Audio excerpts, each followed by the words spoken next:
प्रभु यीशु मसीह के नाम से आप जितने लोग इकट्ठे हुए हैं उन सबको नमस्कार। प्रभु यीशु मसीह के नाम विच जिन्ने तुसी लोग इधर इकट्ठे हुए नमस्कार। हम पिछले दिनों में इसके पिछले कैसेट में आपने सुना है उद्धार का कार्य डरते और कामते हुए पूरा करो। तुसी पिछली कैसेट में सुनिया है कि डरते अते कामदे हुए अपने उद्धार दे काम नु पूरा करो। जब हम उद्धार का कार्य को पूरा करने जाते समय में कुछ समस्या हमारे सामने आते हैं। जिदों ही मुक्ति दा काम पूरा करन जांदे समय साडे विच कोई समस्या हुंदी आ। जो काम हम करना चाहते हैं वो हमसे नहीं होता है। जो काम असी करना चाहुंदे आ वो साडे को नहीं हुंदा है। उस बात के बारे में आज हम सीखेंगे। उस गल दे बारे असी आज सीखांगे। उसके लिए गलातियों की पत्री 5 का 16 और 17 पढ़ते हैं। उस दे लई यही वचन पढ़ांगे गलातियां 5 दी 16 ते 17 आयत। हाँ, गलातियों की पत्री 5वां अध्याय उसका 16 और 17। गलातियां 5 दी 16 ते 17 आयत।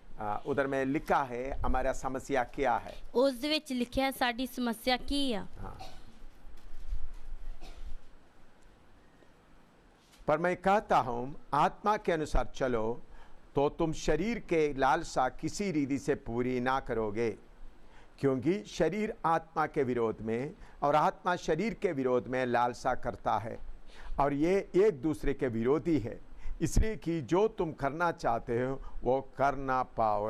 पर मैं आखदा हाँ तुसी आत्मा द्वारा चलो तां शरीर दे विषयां नूं कदे पूरा ना करोगे, क्यों जो शरीर आत्मा दे विरोध अति आत्मा शरीर दे विरुद्ध लोचदा है, क्यों जो एक दूए दे विरोधी हन, तां जो तुसी जो चाहुंदे सो ना करो।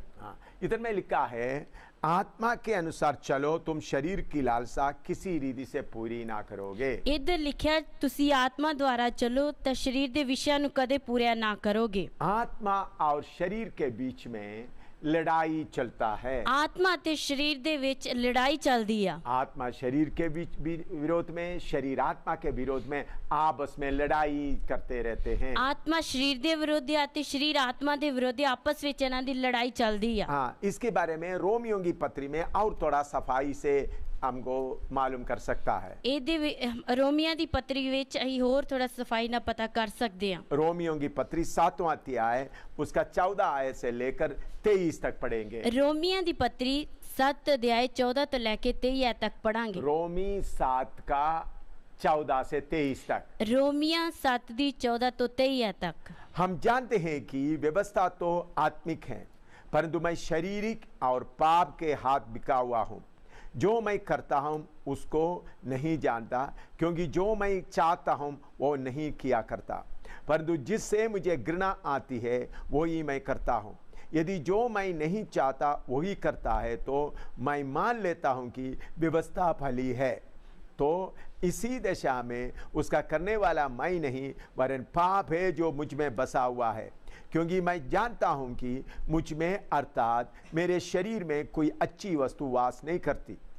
अच्छा तो मुझ में है, परंतु भले काम मुझसे बन नहीं पाते, क्योंकि जिस अच्छे काम की मैं इच्छा करता हूँ वह तो नहीं करता, परंतु जिस बुराई की इच्छा नहीं करता वही किया करता हूँ। अतः यदि मैं वही करता हूँ जिसका इच्छा नहीं करता तो उसका करने वाला मैं ना रहा, परंतु पाप जो मुझ में बसा हुआ है। इस प्रकार मैं यह व्यवस्था पाता हूँ कि जब भलाई करने की इच्छा करता हूँ तो बुराई मेरे पास आती है, क्योंकि मैं भीतरी मनुष्य से परमेश्वर की व्यवस्था से बहुत प्रसन्न रहता हूँ, परंतु मुझे अपने अंगों में दूसरे प्रकार की व्यवस्था दिखाई पड़ती है जो मेरा बुद्धि की व्यवस्था से लड़ती है और मुझे पाप की व्यवस्था के बंधन में डालती है जो मेरे अंगों में है। असी जानते तां हां जो शरा आत्मिक है, पर मैं शरीरिक अते पाप दे हाथ विक्या होया हाँ। मैं नहीं जानता कि की करा, क्यों जो मैं ओ नहीं करदा जो चाहुंदा हाँ, सगों ओ करदा हाँ जिस तो मैनू केन आउंदी है। पर जे मैं ओ करदा हाँ जो नहीं चाहुंदा तां मैं शरा नूं मन लैंदा हाँ पई ओ चंगी है। सो हुण मैं तां ओदे करन वाला नहीं, सगों पाप है जिहड़ा मेरे विच वसदा है। मैं जानदा तां हाँ पई मेरे अंदर अर्थात मेरे शरीर दे अंदर कोई भली गल है नहीं। इरादा करना तो मेरे अंदर है पर भला करना नहीं। जिहड़ी भलाई मैं करना चाहुंदा हाँ ओ मैं नहीं करदा, सगों जिहड़ी बुराई ਮੈਂ ਨਹੀਂ ਚਾਹੁੰਦਾ ਸੋ ਹੀ ਕਰਦਾ ਹਾਂ। ਪਰ ਜੇ ਮੈਂ ਉਹ ਕੰਮ ਕਰਦਾ ਹਾਂ ਜਿਹੜਾ ਮੈਂ ਨਹੀਂ ਚਾਹੁੰਦਾ ਤਾਂ ਕਰਨ ਵਾਲਾ ਮੈਂ ਨਹੀਂ ਸਗੋਂ ਪਾਪ ਹੈ ਜੋ ਮੇਰੇ ਵਿੱਚ ਵਸਦਾ ਹੈ। ਸੋ ਮੈਂ ਇਹ ਕਾਨੂੰਨ ਵੇਖਦਾ ਹਾਂ ਭਈ ਜਦ ਭਲਾਈ ਕਰਨਾ ਚਾਹੁੰਦਾ ਹਾਂ ਤਦੋਂ ਬੁਰਾਈ ਹਾਜ਼ਰ ਹੁੰਦੀ ਹੈ।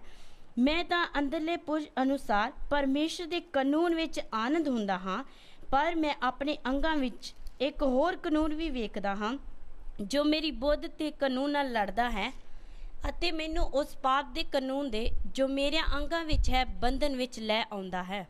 इधर में लिखा है 21वां पद में लिखा है, इस प्रकार मैं यह व्यवस्था पाता हूं कि जब भलाई करने का इच्छा करता हूं तो बुराई मेरे पास आती है।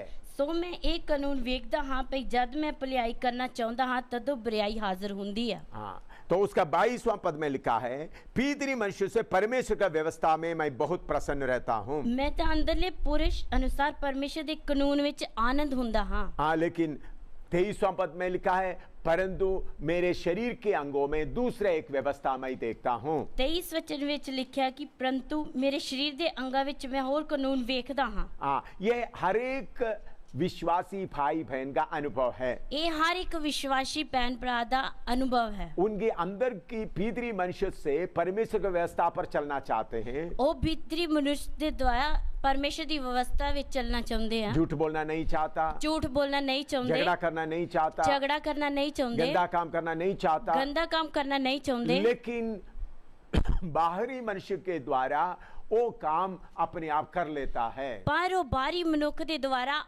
ਉਹ ਕੰਮ ਕਰ ਲੈਂਦੇ ਆ। वो करना नहीं चाहता फिर भी कर लेता है। ਉਹ ਕਰਨਾ ਨਹੀਂ ਚਾਹੁੰਦੇ ਤਾਂ ਵੀ ਕਰ ਲੈਂਦੇ ਆ। तो अब मनुष्य के बारे में थोड़ा अच्छी तरह वचन के द्वारा सीखने के लिए कोशिश करेंगे। ਅਸੀਂ ਮਨੁੱਖ ਦੇ ਬਾਰੇ ਵਚਨ ਦੇ ਦੁਆਰਾ ਸਿੱਖਣ ਦੀ ਕੋਸ਼ਿਸ਼ ਕਰਾਂਗੇ। पहला थिस्सलुनी 5:23 में हम पढ़ते हैं। ਪਹਿਲਾ ਥੈਸਲੋਨੀ 5 ਅਧਿਆਇ ਉਹਦਾ 23 ਵਚਨ ਵਿੱਚ ਦੇਖਦੇ ਹਾਂ। पहला थिस्सलुनी 5:23। ਪਹਿਲਾ ਥੈਸਲੋਨੀਆ 5:23। हाँ, और जो पहला थिस्सलुनी 5:23, ਪਹਿਲਾ ਥੈਸਲੋਨੀਆ 5:23। शांति का परमेश्वर आप ही तुम्हें पूरे रीति से पवित्र करे और तुम्हारी आत्मा और प्राण और देह हमारे प्रभु यीशु मसीह के आने तक पूरे पूरे निर्दोष और सुरक्षित रहे। ਅਤੇ ਸ਼ਾਂਤੀ ਦਾਤਾ ਪਰਮੇਸ਼ਰ ਆਪੇ ਤੁਹਾਨੂੰ ਪੂਰੀ ਤਰ੍ਹਾਂ ਪਵਿੱਤਰ ਕਰੇ ਅਤੇ ਤੁਹਾਡਾ ਆਤਮਾ ਅਤੇ ਪ੍ਰਾਣ ਅਤੇ ਸਰੀਰ ਸਾਡੇ ਪ੍ਰਭੂ ਯੀਸ਼ੂ ਮਸੀਹ ਦੇ ਆਉਣ ਦੇ ਵੇਲੇ ਦੋਸ਼ ਰਹਿਤ ਸੰਪੂਰਨ ਬਚਿਆ ਰਹੇ। इधर में हमारा आत्मा, प्राण और शरीर के बारे में बताया। ਇਧਰ ਅਸੀਂ ਦੇਖਦੇ ਹਾਂ ਸਾਡੇ ਆਤਮਾ, ਪ੍ਰਾਣ, ਸਰੀਰ ਦੇ ਬਾਰੇ ਦੱਸਿਆ ਆ। अभी एक चार्ट के द्वारा आपको मनुष्य के अंदर में क्या क्या है उसके बारे में सीखेंगे। ਹੁਣ ਅਸੀਂ ਚਾਰਟ ਦੇ ਦੁਆਰਾ ਮਨੁੱਖ ਦੇ ਅੰਦਰ ਕੀ ਆ ਸਿੱਖਾਂਗੇ। हाँ, मनुष्य के अंदर में आत्मा, प्राण, शरीर, उसके बारे में थोड़ा सा गहराई से सीखेंगे। ਮਨੁੱਖ ਦੇ ਅੰਦਰ ਆਤਮਾ, ਪ੍ਰਾਣ, ਸਰੀਰ ਹੈ, ਉਸ ਅਸੀਂ ਗਹਿਰਾਈ ਦੇ ਨਾਲ ਸਿੱਖਾਂਗੇ। आइए हम चार्ट देखें। ਆइए ਅਸੀਂ ਚਾਰਟ ਦੇਖੀਏ। आइए हम इस चार्ट के द्वारा और कुछ सीखेंगे। ਆइए ਅਸੀਂ ਇਸ ਚਾਰਟ ਦੇ ਦੁਆਰਾ ਹੋਰ ਸਿੱਖਾਂਗੇ। उत्पत्ति पहला अध्याय और 26 से लेकर 29 तक हम पढ़ते हैं। उत्पत्ति पहला अध्याय 26 ਤੋਂ ਲੈ ਕੇ 29 ਤੱਕ ਅਸੀਂ ਪੜ੍ਹਦੇ ਹਾਂ। परमेश्वर अपना स्वरूप और सादृश्य में मनुष्य को बना। ਪਰਮੇਸ਼ਰ ਨੇ ਮਨੁੱਖ ਨੂੰ ਆਪਣੇ ਸਵਰੂਪ ਅਤੇ ਸਮਾਨਤਾ ਵਿੱਚ ਬਣਾਇਆ। हाँ, तो और उत्पत्ति 2:7 में लिखा है, उत्पत्ति 2:7 ਵਿੱਚ ਲਿਖਿਆ ਹੈ, परमेश्वर अपना हाथ से मिट्टी से मनुष्य का रूप बनाया। ਪਰਮੇਸ਼ਰ ਨੇ ਮਨੁੱਖ ਨੂੰ ਮਿੱਟੀ ਤੋਂ ਬਣਾਇਆ। हाँ, और मिट्टी से उनका रूप बनाने के बाद उसके अंदर फूंका। ਮਨੁੱਖ ਨੂੰ ਮਿੱਟੀ ਦੇ ਰੂਪ ਬਣਾਉਣ ਤੋਂ ਬਾਅਦ ਆਪਣਾ ਸਾਹ ਫੂਕਿਆ। जब उनका सांस फूंका तो मनुष्य बना। ਜਦੋਂ ਉਹਨੇ ਆਪਣਾ ਸਾਹ ਫੂਕਿਆ ਤਾਂ ਮਨੁੱਖ ਬਣਿਆ। तो उसके बारे में इस चार्ट के द्वारा आपको दिखाना चाहते हैं। ਉਸ ਦੇ ਬਾਰੇ ਇਸ ਚਾਰਟ ਤੋਂ ਅਸੀਂ ਦੇਖਦੇ ਹਾਂ मनुष्य के अंदर क्या क्या है। ਮਨੁੱਖ ਦੇ ਅੰਦਰ ਕੀ ਆ। देखिए, इधर में आपको मनुष्य का अलग अलग बातें बताए, मनुष्य के अंदर क्या क्या है। ਇਧਰ ਹੀ ਦੇਖਦੇ ਆ ਮਨੁੱਖ ਦੇ ਅੰਦਰ ਦੀਆਂ ਗੱਲਾਂ ਇਹ ਅਲੱਗ-ਅਲੱਗ ਦੱਸੀਆਂ ਆ। ऐसे बाहरी आप ये जो रंग देखा है, ये है मनुष्य का शरीर। ਇਹ ਜੋ ਬਾਹਰੀ ਤੁਸੀਂ ਦੇਖ ਰਹੇ ਹੋ ਇਹ ਮਨੁੱਖ ਦਾ ਸਰੀਰ ਆ। दूसरा है मनुष्य का प्राण। ਦੂਸਰਾ ਹੈ ਮਨੁੱਖ ਦਾ ਪ੍ਰਾਣ। और तीसरा है मनुष्य का आत्मा। ਤੀਸਰਾ ਹੈ ਮਨੁੱਖ ਦੀ ਆਤਮਾ। जब परमेश्वर ने मनुष्य के अंदर अपना श्वास फूंका तो परमेश्वर का स्वरूप और समानता भी मनुष्य के अंदर आया। ਜਦੋਂ ਮਨੁੱਖ ਦੇ ਅੰਦਰ ਪਰਮੇਸ਼ਰ ਨੇ ਆਪਣਾ ਸਾਹ ਫੂਕਿਆ ਉਸ ਸਮੇਂ ਪਰਮੇਸ਼ਰ ਦਾ ਸਰੂਪ ਅਤੇ ਸਮਾਨਤਾ ਆ ਗਈ। हाँ, तो मनुष्य के अंदर शरीर है ਮਨੁੱਖ ਦੇ ਅੰਦਰ ਸਰੀਰ ਆ, और उसके बाद प्राण है ਉਹਦੇ ਬਾਅਦ ਪ੍ਰਾਣ ਆ, और मनुष्य का आत्मा है। ਔਰ ਮਨੁੱਖ ਦੀ ਆਤਮਾ ਆ। पहले मनुष्य के अंदर परमेश्वर का स्वरूप और समानता में भी था। ਪਹਿਲੇ ਮਨੁੱਖ ਦੇ ਅੰਦਰ ਪਰਮੇਸ਼ਰ ਦਾ ਸਰੂਪ ਅਤੇ ਸਮਾਨਤਾ ਸੀ। हाँ, अभी सबसे पहले हम सीखेंगे मनुष्य का आत्मा। ਸਭ ਤੋਂ ਪਹਿਲਾਂ ਅਸੀਂ ਸਿੱਖਾਂਗੇ ਮਨੁੱਖ ਦੀ ਆਤਮਾ। आत्मा में तीन चीज हैं। ਆਤਮਾ ਦੇ ਅੰਦਰ ਤਿੰਨ ਚੀਜ਼ਾਂ ਆ। पहला विवेक है या कॉन्शियंस, ਪਹਿਲਾ ਵਿਵੇਕ ਹੈ ਜਾਂ ਕੌਨਸ਼ੀਅੰਸ, दूसरा है अंदर ज्ञान या इंट्यूशन, दूसरा है अंतर ज्ञान या इंट्यूशन, तीसरा है संगति या फेलोशिप। तीसरा है संगति या फेलोशिप। आप विवेक या कॉन्शियंस क्या है?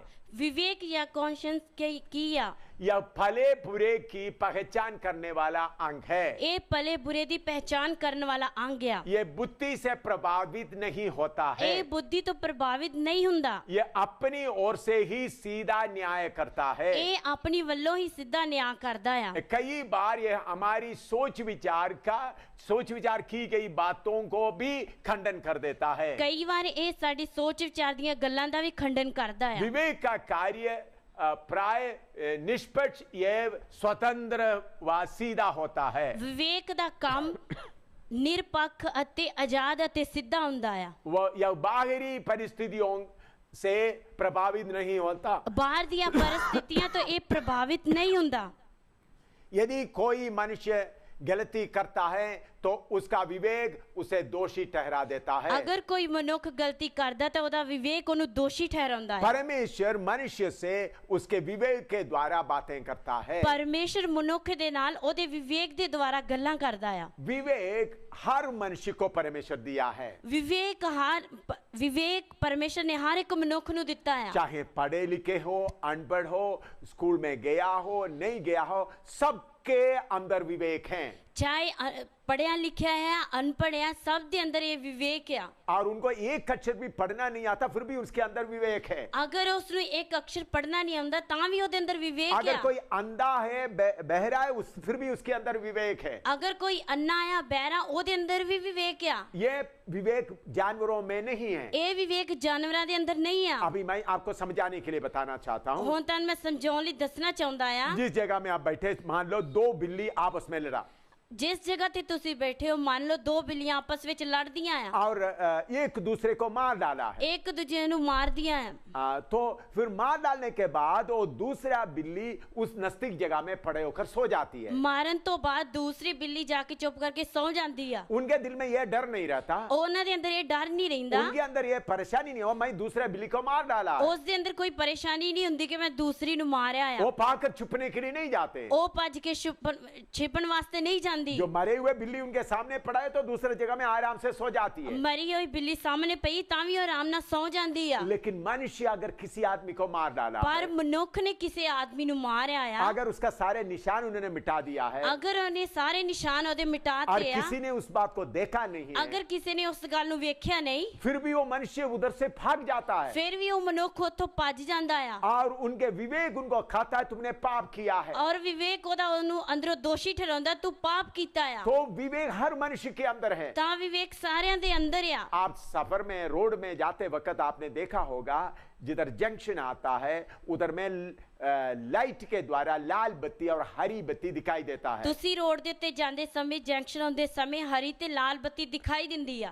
जब हरी बत्ती दिखाई देते तो आपको जाने के लिए अनुमति है। जिदों हरी बत्ती दिखाई दिंदी ते तैनू जान वास्ते अनुमति है। अगर लाल बत्ती है तो बोलते हैं आगे जाना नहीं, खतरा है। अगर लाल बत्ती दिखाई दिंदी है ते तैनू ओ तो पता लगदा खतरा है। उधर में कोई गेट वगैरह नहीं लगाया, उधर कोई गेट नहीं है, सिर्फ आपको एक इशारा देता आगे जाना खतरा है। सिर्फ तैनू एक इशारा दिंदा आगे जाना खतरा है। तब भी आपने देखा होगा कुछ लोग मोटरसाइकिल में आते हैं, गाड़ी में आते हैं, लाल बत्ती आए तो भी फिर जले जाता है। तां भी कुछ लोग मोटरसाइकिल गड्डियां ते आउंदे तां भी लाल बत्ती दिखाउंदे भी अगे चले उन जांदे लोग लाल बत्ती का इशारे को परवाह नहीं करते हैं। ओ लोग लाल बत्ती दे इशारे ਭਾਈਚਾਰੇ ਦੀ ਪਰਵਾਹ ਨਹੀਂ ਕਰਦੇ ਆ इसलिए आगे जाते हैं। ਇਸੇ ਲਈ ਅੱਗੇ ਜਾਂਦੇ इसी ਆ मुताबिक जब आपका विवेक आपको दोषी ठहराता है, ਇਸੇ ਤਰ੍ਹਾਂ ਜਦੋਂ ਤੁਹਾਡਾ ਵਿਵੇਕ ਤੁਹਾਨੂੰ ਦੋਸ਼ੀ ਠਹਿਰਾਉਂਦਾ फिर भी ਆ आप गलत काम कर सकता है। ਫਿਰ ਵੀ ਤੁਸੀਂ ਗਲਤ ਕੰਮ ਕਰ ਸਕਦੇ ਹੋ जेब काटने वाला पहले जाते वक्त डरते डरते जाता है। ਜੇਬ ਕੱਟਣ ਵਾਲਾ ਜਾਂਦੇ ਸਮੇਂ ਪਹਿਲਾਂ ਡਰਦੇ ਡਰਦੇ ਜਾਂਦਾ ਆ चोरी करने वाला पहले चोरी करने के लिए जाता है, डरते डरते जाता है। ਚੋਰੀ ਕਰਨ ਵਾਲਾ ਜਾਂਦੇ ਸਮੇਂ ਪਹਿਲਾਂ ਡਰਦੇ ਡਰਦੇ ਜਾਂਦਾ और ਆ बार बार ऐसा विवेक को दोषी देगा तो दोष कराएगा तो ਬਾਰ-ਬਾਰ ਅਗਰ ਵਿਵੇਕ ਨੂੰ ਦੋਸ਼ੀ ਠਹਿਰਾਵਾਂਗੇ विवेक की बातों को नहीं मानेगा तो ਵਿਵੇਕ ਦੀਆਂ ਗੱਲਾਂ ਨੂੰ ਨਹੀਂ ਮੰਨੇਗਾ ਤਾਂ विवेक चेतावनी देना बंद करेगा। ਤਾਂ ਵਿਵੇਕ ਚੇਤਾਵਨੀ ਦੇਣਾ ਬੰਦ ਕਰ ਦੇਗਾ हर मनुष्य के लिए परमेश्वर ने विवेक दिया है। ਹਰ ਇੱਕ ਮਨੁੱਖ ਦੇ ਅੰਦਰ ਪਰਮੇਸ਼ਰ ਨੇ ਵਿਵੇਕ ਦਿੱਤਾ ये ਆ सर्वशक्तिमान परमेश्वर से मिला हुआ अंग है। ਇਹ ਸਰਵਸ਼ਕਤੀਮਾਨ ਪਰਮੇਸ਼ਰ ਤੋਂ ਮਿਲਿਆ ਹੋਇਆ ਅੰਗ ये ਆ जानवरों में नहीं है, सिर्फ मनुष्यों में है। ਇਹ ਜਾਨਵਰਾਂ ਵਿੱਚ ਨਹੀਂ ਆ ਸਿਰਫ ਮਨੁੱਖਾਂ ਦੇ ਅੰਦਰ ਆ और दूसरा है अंदर ज्ञान या इंट्यूशन। दूसरा है अंतर ज्ञान या इंट्यूशन हाँ, यह तुरंत अंदर ज्ञान देने वाला अंग है। ਇਹ ਤੁਰੰਤ ਅੰਤਰ ਗਿਆਨ ਦੇਣ ਵਾਲਾ ਅੰਗ ਆ इस अंग का परमेश्वर व शैतानी आत्मिक जगत दोनों इस्तेमाल करता है। ਇਸ ਅੰਗ ਦੇ ਦੁਆਰਾ ਪਰਮੇਸ਼ਰ ਜਾਂ ਸ਼ੈਤਾਨੀ ਆਤਮਿਕ ਦੋਨਾਂ ਦਾ ਇਸਤੇਮਾਲ ਕਰਦੇ ਆ अंदर ज्ञान के द्वारा ही परमेश्वर की पहचान होती है। ਅੰਤਰ ਗਿਆਨ ਦੇ ਦੁਆਰਾ ਹੀ ਪਰਮੇਸ਼ਰ ਦੀ ਪਹਿਚਾਨ ਹੁੰਦੀ ਆ देखिए हमारे अंदर इंट्यूशन या अंदर ज्ञान है। ਸਾਡੇ ਅੰਦਰ ਅੰਤਰ ਗਿਆਨ ਆ जो परमेश्वर जिसके द्वारा हमसे बातें करता है। ਜਿਸ ਦੇ ਦੁਆਰਾ ਪਰਮੇਸ਼ਰ ਸਾਡੇ ਨਾਲ ਗੱਲਾਂ ਕਰਦਾ ਆ परमेश्वर के अलावा जो लोग दुष्टात्मा का अधीन होता है उनसे भी बातें होता है। ਪਰਮੇਸ਼ਰ ਤੋਂ ਇਲਾਵਾ ਜੋ ਦੁਸ਼ਟ ਸ਼ਕਤੀ ਦੇ ਨਾਲ ਸੰਪਰਕ ਹੁੰਦਾ ਉਹਦੇ ਨਾਲ ਵੀ ਗੱਲਾਂ ਕਰਦੇ ਆ तो अंदर ज्ञान में के द्वारा परमेश्वर हमसे बातें करता है। अगर जो शैतान की शक्तियों के अधीन हैं उनको शैतान का शक्ति भी बातें करता है। ਪਰਮੇਸ਼ਰ ਅੰਤਰ ਗਿਆਨ ਦੇ ਦੁਆਰਾ ਸਾਡੇ ਨਾਲ ਗੱਲਾਂ ਕਰਦਾ ਹੈ ਜੋ ਦੁਸ਼ਟ ਸ਼ਕਤੀ ਦੇ ਕਬਜ਼ੇ ਵਿੱਚ ਆ ਉਹਨਾਂ ਦੇ ਨਾਲ ਦੁਸ਼ਟ ਸ਼ਕਤੀ ਗੱਲ ਕਰਦੀ ਆ तीसरा है संगति या फेलोशिप। तीसरा है संगति या फेलोशिप इससे परमेश्वर के साथ भी संगति कर सकते हैं, वह शैतान के साथ भी संगति कर सकता है। ਇਸ ਦੇ ਨਾਲ ਅਸੀਂ ਪਰਮੇਸ਼ਰ ਨਾਲ ਵੀ ਸੰਗਤੀ ਕਰ ਸਕਦੇ ਹਾਂ ਤੇ ਸ਼ੈਤਾਨ ਨਾਲ ਵੀ ਸੰਗਤੀ ਕਰ ਸਕਦੇ जो ਹਾਂ लोग परमेश्वर के डर से चलता है परमेश्वर उनके उस आत्मा के उस संगति के जगह में आकर वास करता है। ਜੋ ਪਰਮੇਸ਼ਰ ਦੇ ਡਰ ਨਾਲ ਚੱਲਦੇ ਹਨ ਪਰਮੇਸ਼ਰ ਉਹਨਾਂ ਦੀ ਆਤਮਾ ਵਿੱਚ ਆ ਕੇ ਸੰਗਤੀ ਕਰਦਾ ਆ लेकिन जो दुष्टात्मा का अधीन में रहता है, ਜੋ ਦੁਸ਼ਟ ਆਤਮਾ ਦੇ ਅਧੀਨ ਰਹਿੰਦੇ ਆ दुष्टात्मा उनके अंदर आकर वास करते हैं। ਦੁਸ਼ਟ ਆਤਮਾ ਉਹਨਾਂ ਦੇ ਅੰਦਰ ਆ ਕੇ ਵਾਸ ਕਰਦਾ ਆ आप मेडिटेशन के बारे में सुना होगा, जो ध्यान करने के बारे में आप सुना होगा। ਤੁਸੀਂ ਮੈਡੀਟੇਸ਼ਨ ਜਾਂ ਧਿਆਨ ਕਰਨ ਵਾਲਿਆਂ ਬਾਰੇ ਸੁਣਿਆ हम लोग ਹੋਵੇਗਾ बैठे बैठे एक ही बिंदु को देखकर ध्यान करता है, मेडिटेशन करता है। ਉਹ ਬੈਠੇ ਬੈਠੇ ਇੱਕੋ ਬਿੰਦੂ ਵੱਲ ਵੇਖ ਕੇ ਮੈਡੀਟੇਸ਼ਨ ਕਰਦੇ ਜਾਂ ਧਿਆਨ ਕਰਦੇ ਆ ऐसा करते करते उनकी आत्मा उनके माथे पर आता है ਇਸ ਤਰ੍ਹਾਂ ਕਰਦੇ ਕਰਦੇ ਉਹਨਾਂ ਦੀ ਆਤमा ਉਹਨਾਂ ਦੇ ਮੱਥੇ ਤੇ ਆਉਂਦੀ या ਆ उसके सिर के ऊपर आता है। ਜਾਂ ਉਹਨਾਂ ਦੇ ਸਿਰ ਦੇ ਉੱਤੇ ਆਉਂਦੀ ਆ बहुत तेरा दुष्टात्माएं बाहर है, ਬਹੁਤ ਸਾਰੀਆਂ ਦੁਸ਼ਟ ਆਤਮਾ ਬਾਹਰ ਆ वो आत्मा आकर इस माथे पे या सिर के ऊपर आकर संपर्क करना शुरू कर देता है। ਉਹ ਦੁਸ਼ਟ ਆਤਮਾ ਆ ਕੇ ਮੱਥੇ ਤੇ ਜਾਂ ਸਿਰ ਦੇ ਉੱਤੇ ਆ ਕੇ ਸੰਪਰਕ ਕਰਨਾ ਸ਼ੁਰੂ ਕਰ और ਦਿੰਦੀ वो अंदर ज्ञान के द्वारा बातें करेगा ਉਹ ਅੰਤਰ ਗਿਆਨ ਦੇ ਦੁਆਰਾ ਗੱਲਾਂ ਕਰਨਗੀਆਂ और संगति के जगह में आकर बैठेगा। ਅਤੇ ਸੰਗਤੀ ਦੀ ਜਗ੍ਹਾ ਤੇ ਆ ਕੇ ਬੈਠਣਗੀਆਂ बहुत लोग उसको नहीं पहचानता है। ਬਹੁਤ ਲੋਕ ਉਸ ਨੂੰ ਨਹੀਂ उन ਪਹਿਚਾਨਦੇ लोग सोचते ये परमेश्वर का है। ਬਹੁਤ ਲੋਕ ਸਮਝਦੇ ਇਹ ਪਰਮੇਸ਼ਰ ਦਾ ਹੈ उन लोग बैठकर मनन करते वक्त जो शक्ति मिलता है उन लोग सोचते परमेश्वर का है। ਬੈਠਦੇ ਸਮੇਂ ਮਨਨ ਕਰਦੇ ਸਮੇਂ ਜੋ ਉਹਨਾਂ ਨੂੰ ਸ਼ਕਤੀ ਮਿਲਦੀ ਆ ਉਹ ਸੋਚਦੇ ਪਰਮੇਸ਼ਰ उन ਵੱਲੋਂ लोग ਆ अद्भुत काम करते हैं, ਉਹ ਅਦਭੁਤ ਕੰਮ ਕਰਦੇ ਆ ज्ञान की बातें बताता है, ਗਿਆਨ ਦੀਆਂ ਗੱਲਾਂ ਦੱਸਦੇ ਆ लेकिन अगर अच्छी तरह उसके परखा नहीं तो वो दुष्ट आत्मा से हो सकता है। ਅਗਰ ਚੰਗੀ ਤਰ੍ਹਾਂ ਅਸੀਂ ਪਰਖਿਆ ਨਹੀਂ ਤਾਂ ਉਹ ਦੁਸ਼ਟ ਸ਼ਕਤੀ ਵੱਲ ਹੋ ਸਕਦਾ ਹੈ करोड़ों दुष्टात्मा इस पृथ्वी में घूमते रहता है। ਕਰੋੜਾਂ ਦੁਸ਼ਟ ਸ਼ਕਤੀਆਂ ਇਸ ਪ੍ਰਿਥਵੀ ਤੇ ਘੁੰਮਦੀਆਂ वो ਆ कोशिश करते कौन सा मनुष्य के साथ मैं संबंध करूं, ਉਹ ਸੋਚਦੀਆਂ ਕਿਹੜੇ ਮਨੁੱਖ ਨਾਲ ਅਸੀਂ ਸੰਬੰਧ ਕਰੀਏ कैसा मैं मनुष्य के अंदर प्रवेश करूं। ਕਿਸ ਤਰ੍ਹਾਂ ਮੈਂ ਮਨੁੱਖ ਦੇ ਅੰਦਰ ਪ੍ਰਵੇਸ਼ ਕਰਾਂ अगर आप सही ढंग से मनन नहीं करता है तो दुष्ट आत्मा परमेश्वर के नाम लेकर आपके अंदर घुसेगा। ਅਗਰ ਤੁਸੀਂ ਸਹੀ ਤਰ੍ਹਾਂ ਮਨਨ ਨਹੀਂ ਕਰਦੇ ਤਾਂ ਪਰਮੇਸ਼ਰ ਦਾ ਨਾਮ ਲੈ ਕੇ ਉਹ ਦੁਸ਼ਟ ਆਤਮਾ ਤੁਹਾਡੇ ਅੰਦਰ ਆ ਕੇ ਵਾਸ ਕਰੇਗਾ ऐसा मैंने बहुत तेरे लोगों को देखा है, उनको उन दुष्ट आत्माओं से छुड़ाया है। ਇਸ ਤਰ੍ਹਾਂ ਮੈਂ ਬਹੁਤ ਲੋਕਾਂ ਨੂੰ ਵੇਖਿਆ ਅਤੇ ਉਹਨਾਂ ਨੂੰ ਉਹਨਾਂ ਤੋਂ ਛੁਡਾਇਆ ਆ अभी आगे मनुष्य के प्राण हैं। ਅੱਗੇ ਮਨੁੱਖ ਦੇ ਪ੍ਰਾਣ ਆ प्राण में एक है निर्णय लेने का शक्ति, ਪ੍ਰਾਣ ਦੇ ਅੰਦਰ ਇੱਕ ਆ निर्णय फैसला लेने की शक्ति, दूसरा उनका बुद्धि, दूसरा है बुद्धि, और तीसरा उनका भावना। तीसरा है भावना। निर्णय लेने का शक्ति क्या है? फैसला लेने की शक्ति की है। यह एक स्वतंत्र अंग है जो कार्य करने या ना करने का निर्णय लेता है। एक आजाद अंग है जो काम करन या ना करन दा फैसला लेंदा है। और निर्णय शक्ति के बिना मनुष्य मशीन की समान है।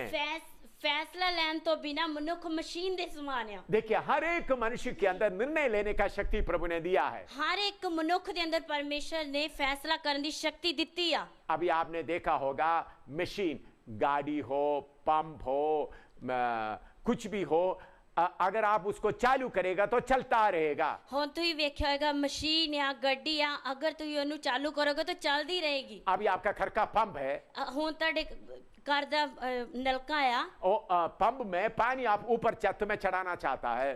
उस पंप तो तुही अपनी छत पे पानी चढ़ाना चाहते हो। आपने स्विच ऑन करके पंप चलाना शुरू कर दिया। तुही स्विच ऑन करके पानी चलाना शुरू कर देता। जब टैंकी भर गया फिर भी पंप चलता रहेगा। जिदो टैंकी भर गई ता भी पंप चलता वो रहेगा। पंप को ये सोचने का शक्ति नहीं है, पानी भर गया अभी मैं बंद कर दूं। उस पंप नु सोचने की कोई शक्ति नहीं है कि हुन पानी भर गया हुन मैं बंद हो जावां। अभी आपका मोटर गाड़ी देख लो, हुन तुही अपनी मोटर गड्डी वेख अभी लो, आपका मोटरसाइकिल देखो, अपना मोटरसाइकिल वेखो, आपने उसको चाबी देकर उसको चलाया, तुसी ओनू चाबी दे के चलाया। अगर आप बंद नहीं करोगे तो चलता रहेगा। अगर तुसी ओनू बंद नहीं करोगे तो वो चलदा वो रहेगा। नहीं सोचता बिजली खर्च हो रहा है, पेट्रोल खर्च हो रहा है, वो ये नहीं सोचता बिजली खर्च होंदी है या पेट्रोल खर्च हो रहा है, क्योंकि उनको निर्णय लेने का शक्ति नहीं है। क्योंकि उन्हें फैसला लेने की शक्ति नहीं है। मैंने कुछ छोटे बच्चों को देखा है, मैं कुछ छोटे बच्चों नु वेख्या है, उनको निर्णय लेने का शक्ति नहीं है। उन्हें फैसला लेने की शक्ति नहीं है। उनको बोलो बेटा मुंह धो लो, उन्हें कहो बेटा मुंह धोला, वो मुंह धोता रहेगा। वो मुंह धोंदा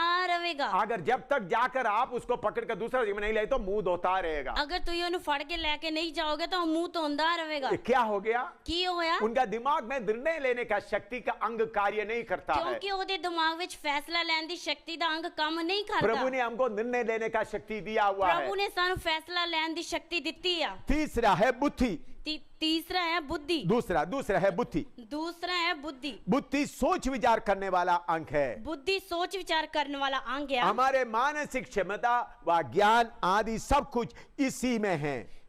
साडी मानसिक क्षमता ज्ञान सब कुछ ਇਹਦੇ ਵਿੱਚ ਆ। और बुद्धि के बिना मनुष्य पूर्ण रूप से मूर्ख होगा। बुद्धि तो बिना मनुष्य पूर्ण रूप से मूर्ख आ। प्रभु ने हमको सोचने का एक अंग दिया है, वो है बुद्धि।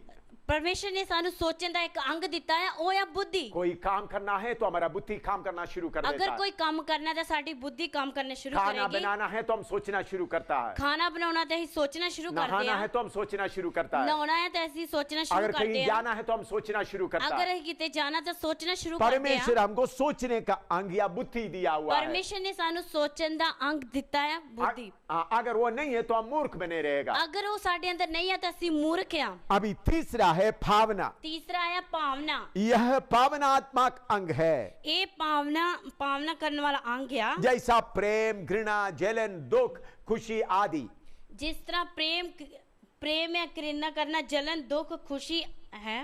भावने के बिना मनुष्य लकड़ी व पत्थर के समान है। भावना तो बिना मनुष्य लकड़ी या पत्थर के समान है। परमेश्वर हमारे अंदर भावना दिया है। परमेश्वर ने साडे अंदर भावना दी है। कोई मर गया तो हम दुख होकर रोना शुरू करते थे। कोई मर गया था अही दुख करके रोना शुरू करते हैं। कुछ लोगों के अंदर भावना ज्यादा है, कुछ लोगों को थोड़ा कम है। कुछ लोगों के अंदर भावना ज्यादा है, कुछ लोगों के अंदर थोड़ा है। आपने देखा होगा कुछ लोग मरते समय नीचे गिरकर छाती पीटकर रोते हैं। तुसी देखा होगा कुछ लोग मरते समय कुछ लोग छाती पेट के रोंदे आ। नीचे जमीन में लेट कर रोते हैं, थल्ले जमीन दे उत्ते लेट के रोंदे आ। बाकी लोग दूर में बैठकर आंसू बहाता है। बाकी लोग दूर बैठे आंसू बहाते आ। अभी फुटबॉल ग्राउंड में फुटबॉल खेल रहा है। हुन फुटबॉल ग्राउंड में फुटबॉल खेलते हैं। किसी ने एक गोल मार दिया तो किसी ने एक गोल मारता था। कुछ लोग कूद कर अपना कैप ही फेंकर ग्राउंड के अंदर घुस जाता है। कुछ लोग अपनी कैप सोट के कूद ਕੇ ਉਸ ਗਰਾਊਂਡ ਵਿੱਚ ਕੁੱਦਣਾ ਸ਼ੁਰੂ कुछ ਕਰਦੇ लोग ਆ जिधर बैठे उधर बैठकर हंसता है, ਕੁਝ ਲੋਕ ਜਿੱਥੇ ਬੈਠੇ ਉੱਥੇ ਬੈਠੇ ਬੈਠੇ ਹੱਸਦੇ कुछ ਆ लोग सिर्फ मुस्कुराता है। ਕੁਝ ਲੋਕ ਸਿਰਫ ਦੂਰੋਂ ਮੁਸਕਰਾਉਂਦੇ ਆ तो भावना आत्मा वो अलग अलग मनुष्य के अंदर अलग अलग रीति से हैं। ਭਾਵਨਾ ਅਲੱਗ-ਅਲੱਗ ਮਨੁੱਖ ਦੇ ਅੰਦਰ ਅਲੱਗ-ਅਲੱਗ ਰੀਤੀ ਨਾਲ ਆ सो प्राण के अंदर निर्णय लेने का शक्ति है, ਪ੍ਰਾਣ ਦੇ ਅੰਦਰ ਫੈਸਲਾ ਲੈਣ ਦੀ ਸ਼ਕਤੀ ਆ बुद्धि का शक्ति है, ਬੁੱਧੀ ਦੀ ਸ਼ਕਤੀ ਆ और भावना भी है।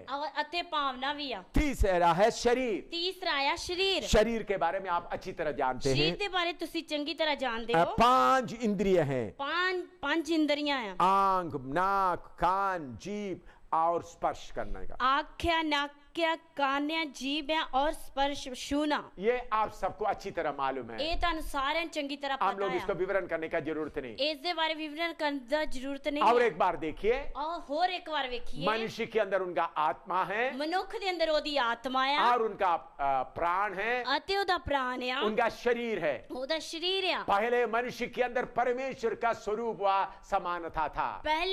ਪਹਿਲਾ ਮਨੁੱਖ ਦੇ ਅੰਦਰ ਪਰਮੇਸ਼ਰ ਦਾ ਸਵਰੂਪ ਅਤੇ ਸਮਾਨਤਾ ਸੀ आत्मा में विवेक, अंदर ज्ञान और संगति है, ਆਤਮਾ ਵਿੱਚ ਵਿਵੇਕ ਅੰਤਰ ਗਿਆਨ ਸੰਗਤੀ ਆ और प्राण में निर्णय लेने का शक्ति, बुद्धि और भावना है, ਪ੍ਰਾਣ ਵਿੱਚ ਆ ਫੈਸਲਾ ਲੈਣ ਦੀ ਸ਼ਕਤੀ ਬੁੱਧੀ ਭਾਵਨਾ और शरीर में 5 इंद्रिय है। ਸਰੀਰ ਦੇ ਵਿੱਚ ਪੰਜ ਇੰਦਰੀਆਂ ਆ देखो अच्छी तरह इसको देख ले। ਚੰਗੀ ਤਰ੍ਹਾਂ ਇਸ ਨੂੰ ਵੇਖ ਲਈਏ परमेश्वर जब मनुष्य को बनाया, ਪਰਮੇਸ਼ਰ ਨੇ ਜਦ ਮਨੁੱਖ ਨੂੰ ਬਣਾਇਆ परमेश्वर का स्वरूप उनके अंदर में आ गया, ਪਰਮੇਸ਼ਰ ਦਾ ਸਰੂਪ ਉਹਦੇ ਅੰਦਰ ਆ और ਗਿਆ उसके बाद उनका मनुष्य का आत्मा और प्राण और शरीर।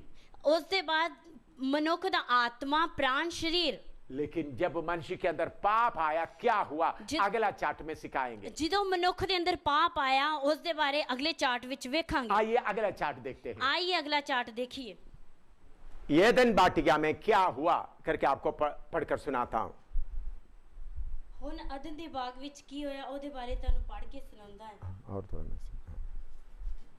यहोवा परमेश्वर ने जितने बनेले पशु बनाए थे उन सब में सर्प थुर था। उसने स्त्री से कहा, क्या सच है कि परमेश्वर ने कहा तुम इस वाटिका के किसी वृक्ष का फल ना खाना? स्त्री ने सर्प से कहा, इस वाटिका के वृक्ष के फल हम खा सकते हैं, पर जो वृक्ष वाटिका के बीच में है उसके फल के विषय में परमेश्वर ने कहा कि ना तो तुम उसको खाना और ना उसको छूना, नहीं तो मर जाओगे। तब सर्प ने स्त्री से कहा, तुम निश्चय ना मरोगे, वरन परमेश्वर आप जानता है कि जिस दिन तुम उसका फल खाओगे उसी दिन तुम्हारी आंखें खुल जाएगी और तुम भले बुरे के ज्ञान पाकर परमेश्वर का तुल्य हो जाओगे। अतः जब स्त्री ने देखा कि उस वृक्ष का फल खाने के लिए अच्छा और देखने के मन भाव और बुद्धि देने के लिए चाहने योग्य भी है, वह उसने उसमें से तोड़कर खाया और अपने पति को भी दिया और उसने भी खाया। तब उन दोनों का आंखें खुल गई और उनको मालूम हुआ कि वे नंगे हैं, इसलिए उन्होंने अंजीर के पत्ते जोड़ जोड़ कर लंगोटा बना लिया। ਸਭ ਜੰਗਲੀ ਜਾਨਵਰਾਂ ਨਾਲੋਂ ਜਿਨ੍ਹਾਂ ਨੂੰ ਯਹੋਵਾ ਪਰਮੇਸ਼ਰ ਨੇ ਬਣਾਇਆ ਸੀ ਚਾਤਰ ਸੀ ਅਤੇ ਉਸ ਨੇ ਉਸ ਤੀਵੀ ਨੂੰ ਆਖਿਆ, ਭਲਾ ਪਰਮੇਸ਼ਰ ਨੇ ਸੱਚਮੁੱਚ ਆਖਿਆ ਹੈ ਕਿ ਬਾਗ ਦੇ ਕਿਸੇ ਬਿਰਛ ਤੋਂ ਤੁਸੀਂ ਨਾ ਖਾਓ। ਤੀਵੀ ਨੇ ਸੱਪ ਨੂੰ ਆਖਿਆ ਕਿ ਬਾਗ ਦੇ ਬਿਰਛਾਂ ਤੋਂ ਫਲੋਂ ਤਾਂ ਅਸੀਂ ਖਾਂਦੇ ਹਾਂ, ਪਰ ਜਿਹੜਾ ਬਿਰਛ ਬਾਗ ਦੇ ਵਿਚਕਾਰ ਹੈ ਉਸ ਦੇ ਫਲ ਤੋਂ ਪਰਮੇਸ਼ਰ ਨੇ ਆਖਿਆ ਤੁਸੀਂ ਨਾ ਖਾਓ, ਨਾ ਉਹਨੂੰ ਹੱਥ ਲਾਓ, ਅਜਿਹਾ ਨਾ ਹੋਵੇ ਕਿ ਤੁਸੀਂ ਮਰ ਜਾਓ। ਪਰ ਸੱਪ ਨੇ ਤੀਵੀ ਨੂੰ ਆਖਿਆ ਕਿ ਤੁਸੀਂ ਕਦੇ ਨਾ ਮਰੋਗੇ, ਸਗੋਂ ਪਰਮੇਸ਼ਰ ਜਾਣਦਾ ਹੈ ਕਿ ਜਿਸ ਦਿਨ ਤੁਸੀਂ ਉਸ ਤੋਂ ਖਾਓਗੇ ਤੁਹਾਡੀਆਂ ਅੱਖੀਆਂ ਖੁੱਲ ਜਾਣਗੀਆਂ ਅਤੇ ਤੁਸੀਂ ਪਰਮੇਸ਼ਰ ਵਾਂਗੂ ਭਲੇ ਬੁਰੇ ਦੀ ਸਿਆਣ ਵਾਲੇ ਹੋ ਜਾਓਗੇ। ਜਾਂ ਤੀਵੀ ਨੇ ਵੇਖਿਆ ਕਿ ਉਹ ਬਿਰਛ ਖਾਣ ਲਈ ਚੰਗਾ ਹੈ ਅਤੇ ਅੱਖੀਆਂ ਨੂੰ ਪਾਉਂਦਾ ਹੈ ਅਤੇ ਉਹ ਬਿਰਛ ਬੁੱਧ ਦੇਣ ਲਈ ਲੋੜੀਦਾ ਹੈ, ਤਾਂ ਉਸਨੇ ਉਹਦੇ ਫਲ ਤੋਂ ਲਿਆ ਤੇ ਆਪ ਖਾਧਾ, ਨਾਲੇ ਆਪਣੇ ਪਤੀ ਨੂੰ ਵੀ ਦੇ ਦਿੱਤਾ ਅਤੇ ਉਸਨੇ ਖਾਧਾ ਤਾਂ ਦੋਹਾਂ ਦੀਆਂ ਅੱਖੀਆਂ ਖੁੱਲ ਗਈਆਂ ਅਤੇ ਉਹਨਾਂ ਨੇ ਜਾਣ ਲਿਆ ਭਈ ਅਸੀਂ ਨੰਗੇ ਹਾਂ। ਸੋ ਉਹਨਾਂ ਨੇ ਫਗੂੜੀ ਦੇ ਪੱਤੇ ਸਿਉਂ ਕੇ ਆਪਣੇ ਲਈ ਤਹਿਮਤ बनाए। बहुत तेरा लोग सोचते हैं परमेश्वर जो उस मनुष्य को बनाया वो नंगा था। बहुत ज़्यादा लोग सोचते हैं परमेश्वर ने जिस मनुख ਨੂੰ ਬਣਾਇਆ ਉਹ ਨੰਗਾ ਸੀ। मनुष्य नंगा नहीं था। मनुख नंगा नहीं सी। परमेश्वर जैसा ज्योति का वस्त्र पहना था, पहला मनुष्य भी ज्योति से पहना हुआ था। जिस तरह परमेश्वर ने ज्योति का वस्त्र पाया सी, पहला मनुख ने भी ज्योति का वस्त्र पाया होया सी। जितना देर तक वो परमेश्वर के स्वरूप में रहा, जिन्नी देर तक वो परमेश्वर के स्वरूप विच उनका रहा, वस्त्र ज्योति था। उसका वस्त्र ज्योति सी। लेकिन जब पाप आया, जो पाप आया, परमेश्वर का स्वरूप हट गया, परमेश्वर का स्वरूप हट गया, ज्योति का वस्त्र चले गया, ज्योति का वस्त्र चला गया, तब वो नंगे हो गए। फिर वो नंगे हो गए। तो असली में एदन वाटिका में क्या हुआ है? असली विच अदन दे बाग विच की होया? एदन वाटिका में परमेश्वर मनुष्य को परखने के लिए एक जीवन का वृक्ष लगाया था और फलाई बुराई का भी वृक्ष लगाया था। परमेश्वर ने मनुख नु परखन लई अदन दे बाग विच विचकार भले ते बुरे दी सियान दा बिरश लाया सी। मनुष्य को बोला था तुम उस वृक्ष से तोड़कर नहीं खाना। मनुख नु बोलिया सी उस बिरश तो तोड़ के तुसी नहीं खाना। सारे फल तुम खा सकते हैं, सारे फल तुसी खा सकते भले हो, बुराई का फल तुम नहीं खाना। भले बुरे दी पहचान दा फल नहीं वो खाना। मनुष्य को परखने के लिए परमेश्वर रखा था। ओ मनुख नु परखन दे लई परमेश्वर ने रखया सी। परमेश्वर चाहता था मनुष्य को परख करके परमेश्वर का तुल्य बनने का मौका दे। परमेश्वर चाहता सी मनुख नु परख के परमेश्वर दे समान हो जाए। और मनुष्य को परमेश्वर स्वतंत्र इच्छा भी दिया था। परमेश्वर ने मनुख नु आजाद मर्जी भी दी है। मनुष्य परमेश्वर के साथ चलता था, पर मनुख परमेश्वर दे नाल चलदा सी। सारे जानवरों के ऊपर हुकूमत करता था, सारे जानवरों ते हुकूमत करदा सारे सी, परिंदों के ऊपर हुकूमत करता था, सारे पंछियों ते हुकूमत करदा सी, सारे समुद्र में जितना मछली उनके ऊपर भी हुकूमत करता था, सारियां समुद्र दी मछलियां उत्ते भी हुकूमत करदा सी। पूरा एदन वाटिका में शांति शांति था। पूरे अदन बाग विच शांति शांति सी। कहीं पाप नहीं था, किते भी पाप नहीं कोई सी। जानवर दूसरे जानवर को नहीं खाता था, एक जानवर दूसरे जानवर नु नहीं खांदा सी, सब घास खाते थे। सारे का खांदे सी। तो इतना शांति चल रहा था, इतनी शांति चल रही सी। उसी जगह में परमेश्वर की अनुमति से शैतान आया। उसी जगह ते परमेश्वर दी आज्ञा दे नाल शैतान आया। शैतान सर्प के रूप लेकर आया। शैतान सप दा रूप लेके आया। वो सर्प देखने के लिए बहुत सुंदर था। वो सप वेखन विच बहुत सुंदर सी। उन्होंने हवा से बातें करना शुरू किया। उसने हवा नाल गल्ला करनी शुरू की। उन्होंने पूछा क्या परमेश्वर ने आपको सारे वाटिका के सारे फल पेड़ का फल खाने की अनुमति दिया है? उसने हवा नाल गल्ला की कि परमेश्वर ने तानू इस बाग दे सारे वृक्षां दे फल खान लिए आख्या है।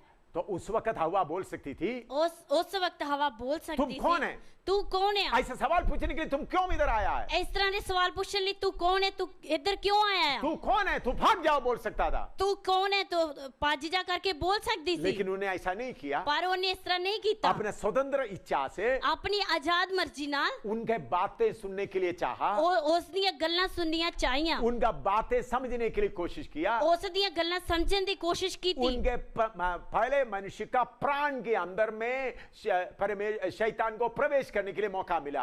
पहले मनुख दे प्राण दे अंदर शैतान नु वड़न दा मौका मिला। क्योंकि प्राण के अंदर में निर्णय लेने का शक्ति है। क्योंकि प्राण दे अंदर फैसला करने दी शक्ति है। सोचने का शक्ति है। सोचने दी शक्ति है। और भावना है। भावना है। तो निर्णय लेने का शक्ति के द्वारा शैतान को अंदर घुसने का मौका मिला। फैसला लेने दी शक्ति दे द्वारा शैतान नु अंदर वड़न दा मौका मिल गया। सो शैतान और हवा के बीच में आपस में बातचीत का संपर्क चलता रहा। शैतान अते हवा दे विच आपस विच गल्ला करन दा संपर्क चलदा रहा। उस दोनों के संपर्क के कारण, उन दोनों दे संपर्क दे कारण फ्लैश या शारीरिकता उत्पन्न हुआ। फ्लैश या शारीरिकता उत्पन्न हुई। पहला मनुष्य के अंदर शारीरिकता नहीं था। पहले मनुष्य के अंदर शारीरिकता नहीं सी। लेकिन जब हवा शैतान के साथ संपर्क करना शुरू किया, पर जदों हवा ने शैतान दे नाल संपर्क करना शुरू किया, एकदम परमेश्वर का स्वरूप मनुष्य के अंदर से चले गए। एकदम परमेश्वर का स्वरूप मनुष्य दे अंदरों चला गया। शैतान की आत्मा अंदर आ गया। शैतान दा आत्मा ओदे अंदर आ गया। पहले परमेश्वर की स्वरूप था।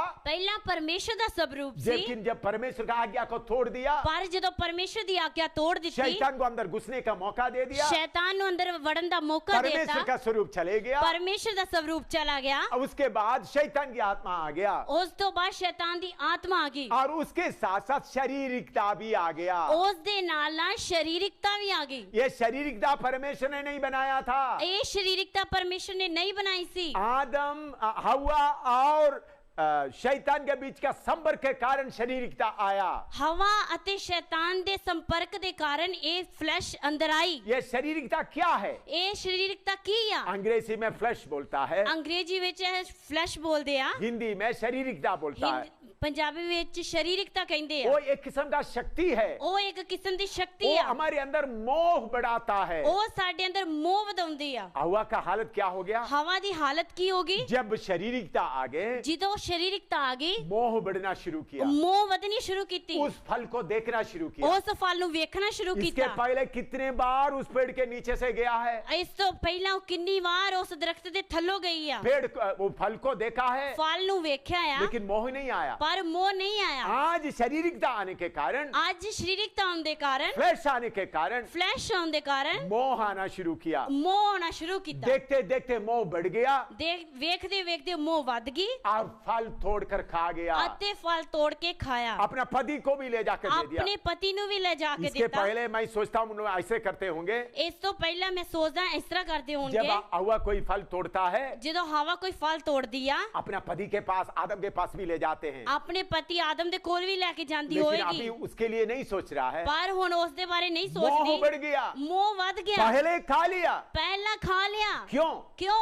मोह बढ़ गया है। ਮੋਹ ਵੱਧ ਗਿਆ ਆ। मोह क्यों बढ़ गया? ਮੋਹ ਕਿਉਂ ਵੱਧ ਗਿਆ? अंदर फ्लैश आ गया, शारीरिकता आ गया, ਅੰਦਰ ਸਰੀਰਕਤਾ ਆ ਗਈ, ਫਲੈਸ਼ ਆ ਗਈ ਆ, तो इसलिए फल तोड़कर खा गया। ਇਸ ਲਈ ਫਲ ਤੋੜ ਕੇ ਖਾਦਾ। परमेश्वर का ईश्वरत्व चले गया। ਪਰਮੇਸ਼ਰ ਦਾ ਈਸ਼ਵਰ ਤਬ ਚਲਾ ਗਿਆ। फिर मनुष्य शैतान के गुलामी में आया है। ਫਿਰ ਮਨੁੱਖ ਸ਼ੈਤਾਨ ਦੀ ਗੁਲਾਮੀ ਵਿੱਚ ਆਇਆ अभी ਹੈ। सारे मनुष्य ऐसे शैतान की गुलामी में हैं। ਹੁਣ ਸਾਰੇ ਮਨੁੱਖ ਇਸ ਤਰ੍ਹਾਂ ਸ਼ੈਤਾਨ ਦੀ ਗੁਲਾਮੀ ਵਿੱਚ ਆ। पहले हमने पढ़ा था, ਪਹਿਲਾਂ ਅਸੀਂ ਪੜਿਆ मैं ਸੀ अंदर ही मनुष्य के द्वारा परमेश्वर की इच्छा करना चाहता हूँ, ਅੰਤਰੀ ਮਨੁੱਖ ਦੇ ਦੁਆਰਾ ਪਰਮੇਸ਼ਰ ਦੀ ਇੱਛਾ ਪੂਰੀ ਕਰਨਾ ਚਾਹੁੰਦੇ लेकिन बाहरी मनुष्य में दूसरा प्रमाण मैं देखता हूँ। ਪਰ ਬਾਹਰੀ ਮਨੁੱਖ ਦੇ ਅੰਦਰ ਮੈਂ ਦੂਸਰਾ ਪ੍ਰਮਾਣ ਵੇਖਦਾ वो ਹਾਂ। दूसरा प्रमाण क्या है? ਉਹ ਦੂਸਰਾ ਪ੍ਰਮਾਣ ਕੀ दूसरा ਹੈ? शक्ति क्या है? ਦੂਸਰੀ ਸ਼ਕਤੀ ਕੀ वो ਹੈ? है हमारा फ्लैश, ਉਹ ਹੈ ਸਾਡੀ ਫਲੈਸ਼, वो है हमारा शारीरिकता, ਉਹ ਹੈ ਸਾਡੀ जो ਸਰੀਰਕਤਾ, हमारा मोह को बढ़ा देता है। ਜੋ ਸਾਡੀ ਮੋਹ ਨੂੰ ਵਧਾਉਂਦੀ ਆ। इसके ऊपर कैसा जय पाना है, ਇਸ ਦੇ ਉੱਤੇ ਕਿਸ ਤਰ੍ਹਾਂ ਜੈ ਪਾਉਣੀ ਆ, उसके बारे में आगे आपको सिखाएंगे। ਉਸ ਦੇ ਬਾਰੇ ਅੱਗੇ ਦੇਖਾਂਗੇ। देखिए, डरते और कामते हुए उद्धार को पूरा करना है। ਡਰਦੇ ਅਤੇ ਕੰਬਦੇ ਹੋਏ ਆਪਣੀ ਮੁਕਤੀ ਦੇ ਕੰਮ ਨੂੰ ਪੂਰਾ ਕਰਨਾ ਆ। हमारा फ्लैश या शारीरिकता के ऊपर जय पाना है। ਸਾਡੇ ਫਲੈਸ਼ ਜਾਂ ਸਰੀਰਕਤਾ ਦੇ ਉੱਤੇ ਜੈ ਪਾਉਣੀ ਆ। आइए हम प्रार्थना करते हैं। ਆਈਏ ਅਸੀਂ ਪ੍ਰਾਰਥਨਾ ਕਰੀਏ। प्यारे प्रभु, तेरा वचन सुनने के लिए आपने मौका दिया है। ਪਿਆਰੇ ਪ੍ਰਭੂ ਤੇਰਾ ਵਚਨ ਸੁਣ ਲਈ ਮੌਕਾ ਦਿੱਤਾ ਆ। आपने हमारे अंदर आत्मा, प्राण और शरीर दिया है, ਤੁਸੀਂ ਸਾਡੇ ਅੰਦਰ ਸਰੀਰ ਪ੍ਰਾਣ ਆਤਮਾ ਦਿੱਤਾ ਆ। लेकिन शैतान के साथ का संबंध के द्वारा हवा और आदम में फ्लैश या शारीरिकता भी आया है। लेकिन शैतान के संबंध द्वारा हवा और आदम के अंदर फ्लैश भी आ गया। प्रभु इसके ऊपर भी जय पाने के लिए कृपा दे, प्रभु इस देते भी जय पाने की कृपा दे, और डरते और कामते उद्धार को पूरा करने के लिए, डरदे ते कामदे उदार दे काम नु पूरा कर ले, वचन सीखने के लिए कृपा दे। वचन सीखन ली कृपा दे। ये वचन एक एक के अंदर में अच्छी तरह समझ में आए। ए वचन एक एक दे अंदर चंगी तरह समझ ये आए। वचन का बीज शैतान लेकर ना जाए। ए वचन दा बीज शैतान लेके ना जाए। आज दिल के अंदर अच्छी तरह से ये वचन बने रहे। दिल दे अंदर चंगी तरह ये वचन बनिया रहे। प्रभु यीशु मसीह के पवित्र नाम से मांगते हैं। प्रभु यीशु मसीह दे पवित्र नाम विच मांगदे आ। आमीन। आमीन। अगला सीडी भी आप देखिएगा। अगली सीढ़ी भी तुसी देखिए। आज अगले सीडी में कैसा भीतरी मनुष्य उत्पन्न होता है, फिर भीतरी मनुष्य और बाहरी मनुष्य का लड़ाई कैसा होता है, उसके बारे में गहराई से बताएंगे। अगली सीढ़ी विच अंदर दा मनुख ते बाहर दे मनुख दे बारे देखांगे। इन्हां दे विच लड़ाई किस तरह हुंदी है। प्रभु आपको आशीर्वाद दे। प्रभु तुहानू आशीष दे। प्रभु आपको आशीष दे। प्रभु तुहानू आशीष दे।